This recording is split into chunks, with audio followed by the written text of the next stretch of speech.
Hey guys, how are you? I'm here with Chris Redline Wing strength and conditioning coach, Dr. Frankenstein, Javier Velez, and I wanted to ask Javi a few questions about training athletes, specifically the high-end athlete. I've always been, me personally, as a sports fan, I've always been curious as to what separates, a football player from an NFL football player.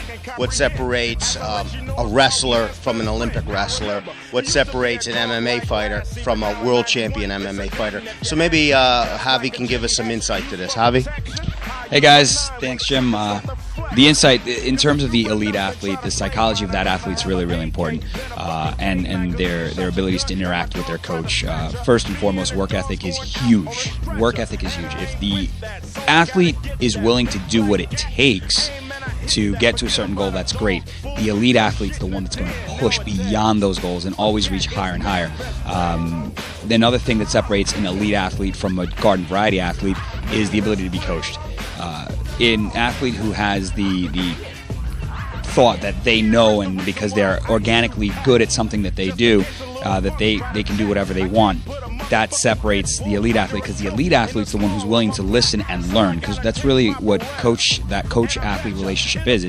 It's a student-teacher, mentor type of relationship where as you push the elite athlete, they get better at what they're doing, and you're always setting the bar higher and higher. The garden variety, not so much, because they're happy, they're complacent.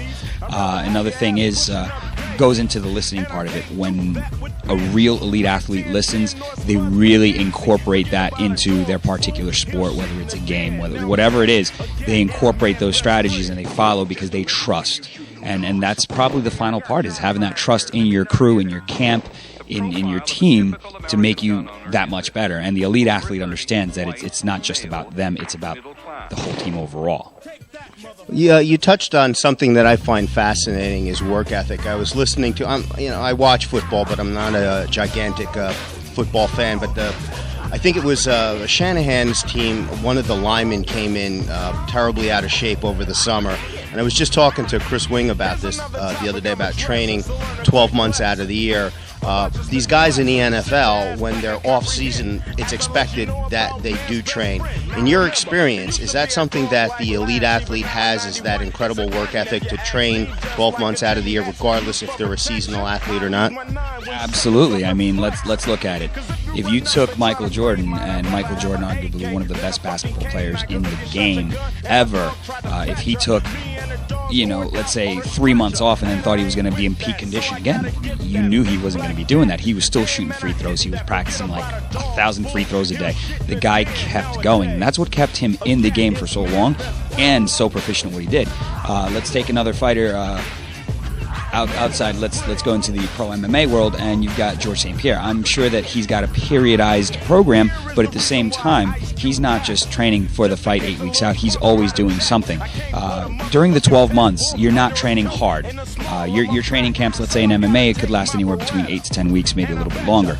But prior to those 8 to 10 weeks, you've been training, still refining your technique, refining your striking, refining your grappling, refining whatever is needed to strengthen your game and minimize those weaknesses. So an athlete and an elite athlete will train 12 months out of the year, albeit it's going to be a different cycle. It's going to be cycled. It's not going to be the same routine over and over, because then they won't push, they won't learn, and they won't get better.